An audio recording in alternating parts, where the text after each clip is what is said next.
સિદ્ધોના દર્શન કરવા માટે ત્યાં ગયો તો ત્યાં વ્યાસપુત્ર ભગવાન સુખદેવજી એ ત્યાં આવી ચડ્યા. એ મહામુનિ બ્રહ્મ સ્વરૂપ થઈ ચૂકેલા પ્રતાપી શ્રી કૃષ્ણના ચરણ કમળમાં મણની ધારણા ધર્યા કરે છે. એવા 16 વર્ષની ઉંમરવાળા યોગીઓના પણ ઈશ્વર, શંખ જેવા કંઠવાળા ઉત્તમ બ્રહ્મ સ્વરૂપ એ સુખદેવજી પધારી રહ્યા છે. એની આજુબાજુ આ સુખદેવજી અવધૂત સ્વરૂપમાં છે, નિર્વસ્ત્ર.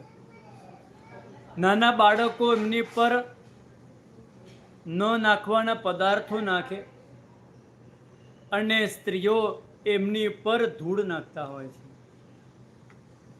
કહે છે અવધૂતમ બ્રહ્યભૂતમ વદદિભિર બાલકૈર્વૃતમ સ્ત્રી ગણેર ધૂલિ હસ્તૈશ્ચ ધૂળ નાખે છે. મક્ષિકાર ભીર ગજો યથાહ.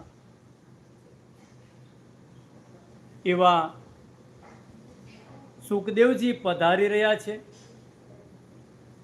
આખા શરીરે ધૂળથી ખરડાયેલા મહામુનિ સુખદેવજીને જોયા એટલે બધા જ મુનિઓ ઊભા થયા.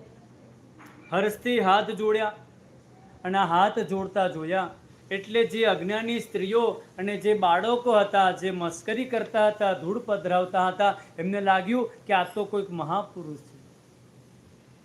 તો આ બાળકો અને સ્ત્રીઓ એ પ્રાયશ્ચિત્ત